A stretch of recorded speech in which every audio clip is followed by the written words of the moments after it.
Tom, Tommy, Tom Terrific, Tinch, TT, Roadrunner, Tommy T, Thomas Burton Tincher. Of all the names he was called, and there were plenty that he was known by, there is one name that describes him best, and that name is friend. Tom lived his life to the fullest and touched so many people during his time here with us. This is evident by so many of you here today. My name is Mike Koziel. My family and I lived just up the street from Tom and his family as we were growing up. The first time Tom and I met was when we were in kindergarten. And from that time on, all the way through our high school graduation, I cannot think of a time when Tom Tincher was not a significant part of my life. You see, when we saw each other nearly every day, we played together in the neighborhood, in Little League, Pony League, junior high sports, elementary, junior high and high school band, high school sports. Even many of our classes were together. We were together more days than we were apart.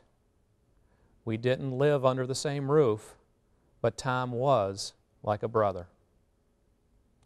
So when Mrs. Tincher called to ask me to speak at Tom's memorial service, she said, "You've known Tom since you were both in kindergarten. I'll bet you could stand up there and talk for hours and tell stories about all you boys growing up." I didn't have to think twice about her request. "Of course," I said. "It would be my honor." And indeed, it is. What I didn't remember at the time was an obligation that I had already committed to for this date that would cause me to not be there with all of you today. So instead, I offer these few very fond memories via this video. Please believe me when I say, I wish I could be there with all of you, for I miss him too. Mrs. Tincher, I've had a little time to think about your request. And it's true. I believe I could stand up here for several hours and tell many, many stories about Tom and all of us boys growing up as part of the Olive Branch bunch. The problem I have is that most of the stories I could tell probably ought to be told, and especially should not be heard by his mother. All kidding aside, the fact of the matter is that even though it is indeed my honor to speak to you here today about my growing up and friendship with Tom, there are so many from our neighborhood and from around Galeen whose lives were touched by Tom in some way that was very special. I am very confident that many of a multitude of his friends could stand up here and talk about the many wonderful times they had with Tom. So before I go on with any of the stories that can be told, I'll start with this. I love Tom, and he was one of my very best friends. That being said, it was abundantly clear to anyone who knew Tom that Tom had many, many best friends. You see, when you have a spirit like Tom had, when you were as full of life as Tom was, when you genuinely appreciate people as people the way Tom did, it was not hard for anyone to love him. I was blessed with 3 brothers and 2 sisters. Tom was always considered simply another member of our family. He was my 4th brother, and our entire family loved him dearly. Tom was also a great rascal, not in a mischievous sort of way, but more so in an adventurous sort of way. He had an inherent confidence about him that drew people to him, and along with that confidence, Tom became a real leader among all of us. And Tom loved life. He embraced all of it. When it came time to try something new, Tom would lead the way. He was the first in the neighborhood to be able to do a wheelie on his Stingray bicycle. He could swing from a rope in the barn from one side of the barn to the other and throw a corn cob at you in mid-flight and still hit you with it. He could do the best burnout on the street with his mini bike. He was the first to try to throw a curveball, shoot a BB gun, and a bow and arrow, and so much more. Tom's basketball hero was the great Pistol Pete Maravich. Tom watched Pistol Pete as often as he could. Tom tried to match Pete's ball handling skills, and Tom was really good at it.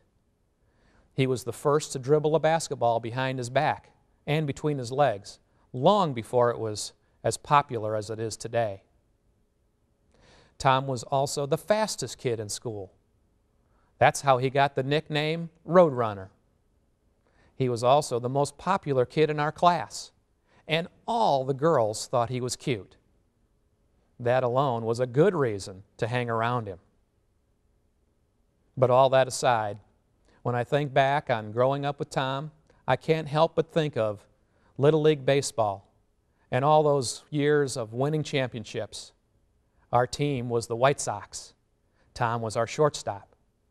We played with the Shaw boys, Chrissy and Craig, my brothers Mark, Matt, and Marty, and the Gleisners, and so many more. We had two great coaches who became our friends, Chris Shaw Sr. and the late Bob Gleisner Sr. Those were great years, and Tom was in the middle of all of it. After Little League, we all played on the same Pony League team under the wonderful leadership and friendship of Mike and Peggy Roberts. Our birthdays were such that Tom went into the Pony League one season before me. I remember him telling me about how tough the pitchers were in that league. But he encouraged me that I would do great when I got up there. He was always a team player.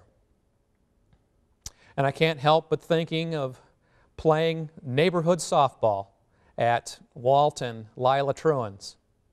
And I'm here to tell you, the entire neighborhood, kids, adults, everyone would gather on the weekends and just play softball in a farm field. Now that was a special neighborhood. We played for hours and hours until it was too dark to play, and again, Tom was in the middle of it all. Another fond memory comes from one cold and snowy late November day. It was the first time Tom and I were going to try our hand at deer hunting. We were novices, but we had a lot of ambition. Our neighbor, Red Harner, who was a great guy, invited a bunch of his buddies from Baroda to come to Galeen and go deer hunting. Red was intent on helping Tom and I get our hunting careers started on the right foot. He invited Tom and I to go deer hunting with them. Neither Tom and I had ever shot anything before that was alive anyway. And as I said, we were novices. And we were looking forward to these seasoned veterans showing us how deer hunting was supposed to be done. We were all going to hunt a big woods near our house where many deer were known to be. Now, Red's buddies were serious hunters, and Tom and I were looking forward to bagging a trophy buck that day. And when we did, we were going to be heroes at school. Well, it didn't turn out quite that way.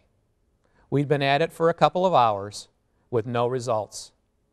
Tom and I were getting a little impatient. Heck, we planned on being able to let our buddies know by noon about that trophy buck.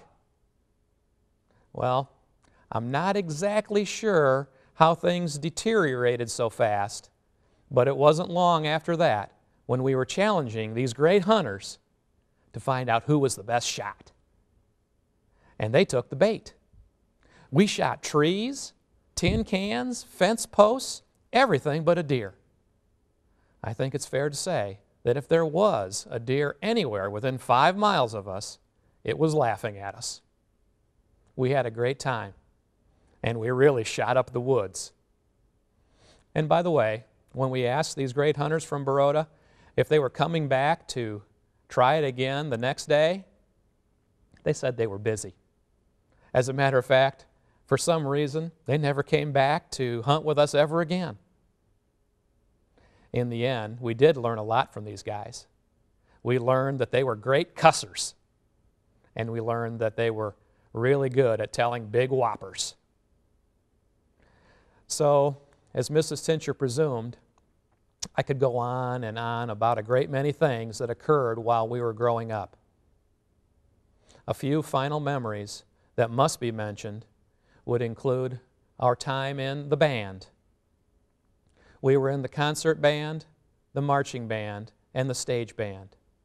Tom played the tenor saxophone, and he was really good at it. We both quit the band when we were sophomores to play football. Our band director at the time, Mr. White, was not happy with us at all for quitting. He called us wimps. And speaking of football, no matter what grade we were in, Tom always played tailback. He loved to run the ball, and he was good at that too. He was a star on our team. In our senior year, we had a record of 6 wins and 3 losses. That was the best record a Galeen football team had achieved in many years. I have a great picture of us posing for a team picture. No one has a bigger smile on his face than Tom. We also played basketball. I never played with anyone who could handle the ball better than Tom. He was the best. In our senior year, we won over 20 games and lost only 2. Tom was a key contributor in every one of those games.